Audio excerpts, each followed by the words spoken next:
This video is brought to you by John Robson Guitar Tuition. If you enjoy the content, please consider supporting the channel by enrolling on a course, purchasing some guitar lessons or a t-shirt, or you can join my Patreon. Now, on with the show. Hello chaps, welcome once again to John Robson Guitar Tuition. As always, I do hope you're well.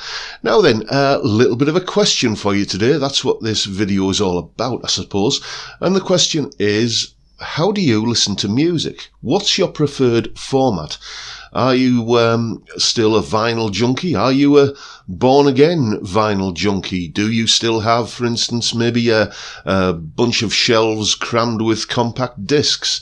Are you using MP3s, or have you graduated to one of the more esoteric, rarefied formats, you know, the lossless stuff, FLAC and all of that kind of gubbins? I got to tell you, I have really fond memories myself of the age of vinyl, and I've spoken about this before, but you know, indulge me.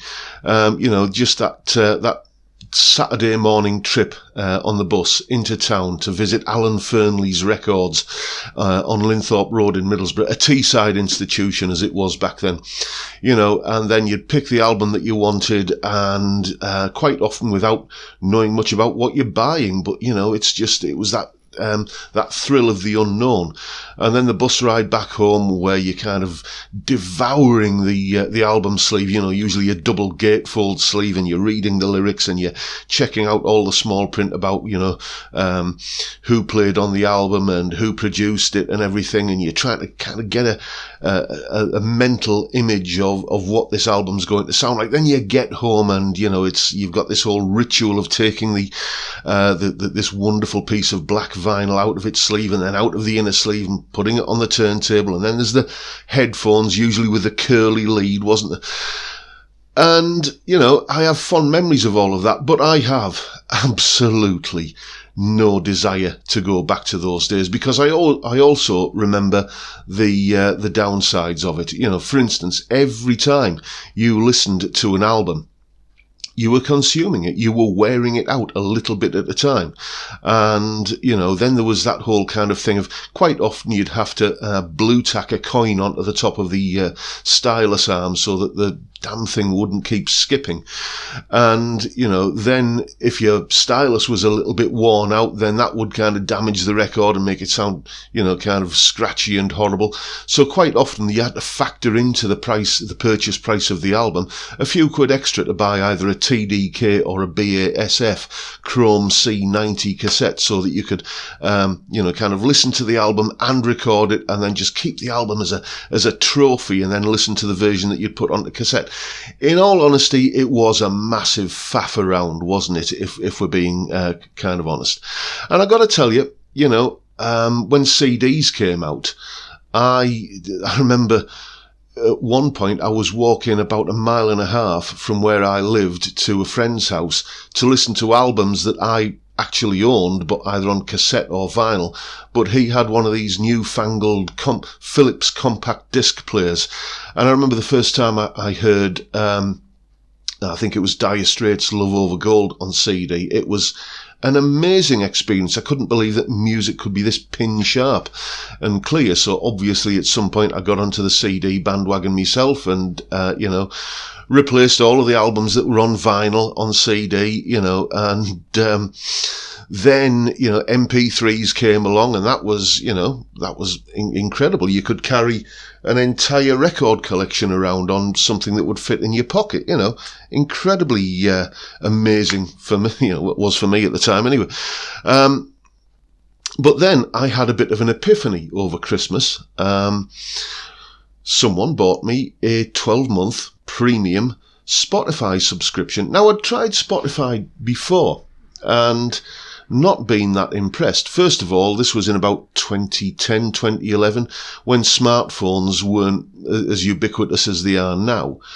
And, you know, so the only place I could really listen to music on Spotify was when I was sat here at my desk. What if I'm downstairs in my armchair having a beer and, you know, I want to listen down there? Well, you know, I can't, because the PC is upstairs. And the other thing I found frustrating on Spotify back then was so many times there'd be an artist or a song or a band that I'd search for on there, and they just weren't there. You know, I remember looking for AC/DC at one point, and all I could find were, you know, karaoke backing tracks for AC/DC songs. And, you know, it just seemed to be, it was a good idea, but it didn't really work in practice. And that's why I ended up just not bothering with it anymore. But I've gone back to it over Christmas, and I've got to tell you, things have changed, so it seems. You know, okay, I got the subscription given as a gift, but I'm definitely going to continue it. I mean, there's only been one track that I couldn't find over Christmas on Spotify, and this is a little bit embarrassing, but bear with me. I have this MP3 compilation album that I put together. I call it Tasty 70s Cheese, and it's all of the kind of cheesy kind of pop tunes that I grew up with, all the sort of stuff, the guilty secrets, if you like. And one of the tracks on that album is that I put on there is Lee Marvin croaking his way through, Wandering Star, from the Paint Your Wagon soundtrack. And that's the only track I haven't been able to find on Spotify. There is a version of it, but it doesn't sound like it's Lee Marvin.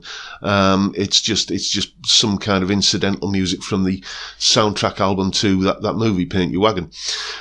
So that's the only track I haven't been able to find. Everything else, Beatles, Led Zeppelin, AC/DC, all of these artists who I couldn't find on Spotify many years ago, no problem. They're all there, all present and correct.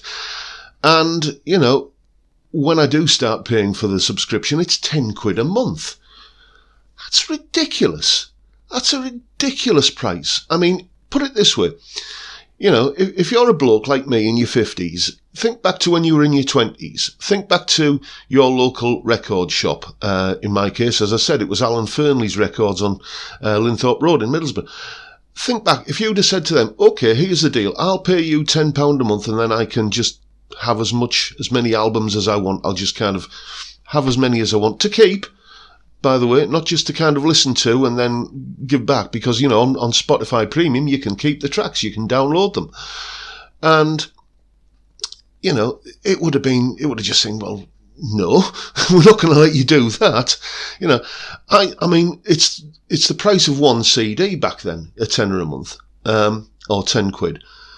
I used to buy 4, 5, 6 more CDs, sometimes a week, let alone every month. So this is just ridiculously good value. And, you don't have to worry about, blue tacking a coin onto the stylus to try and, keep the needle in the groove. You don't have to worry that every time you're listening to the music, you're wearing it out a little bit. You don't have to factor in the cost of, buying a decent quality chrome cassette to record it onto, so you've got a backup copy. It's just there, and it's £10 a month. And, I can listen to it on my PC. I can listen to it on my phone, that I can listen to it on the entertainment system downstairs, the smart TV and the big speaker system that's all hooked up to it. I am absolutely gobsmacked.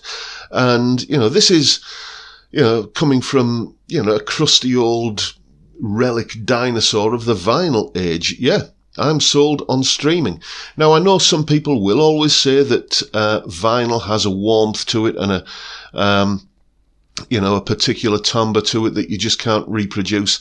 I'm afraid, my ears can't detect that. I genuinely can honestly say that I can't hear that magical X factor that comes along with vinyl, because, all I've ever experienced with vinyl is just cracks and pops and hisses and skips, to be honest with you. So there you go. How do you listen to music? What is your preferred format? I am an absolute convert to streaming these days. I've got to tell you, it is cheap, it's convenient, you can listen in super high quality if you've got the premium subscription, and I'm loving every minute of it. But What about you? Let me know in the comments below what you think of all of this sort of stuff and how it is you prefer to listen to music. And that's pretty much it for today, folks. I've rambled on a bit today. Hope you've enjoyed it nonetheless. And if you have, please hit the subscribe button and the notification bell if you haven't already done so. And if you've really enjoyed it, why not give me a like? If you're interested in supporting the channel, don't forget all the links are down below in the description. Thank you to everyone who is helping me out in that manner, and thank you in advance if you're thinking about doing it. Much appreciated. Don't forget, we're back on the live stream again this Friday, 5 p.m. UK time, where we're just going to have a beer and talk about guitars and music, and possibly what your favourite methods of listening to music are. But until then, I'll bid you all a good day and say thank you so much for watching. Thank you for your time. Look after yourselves, folks. Stay well, stay safe, and above all, stay sane. Bye for now.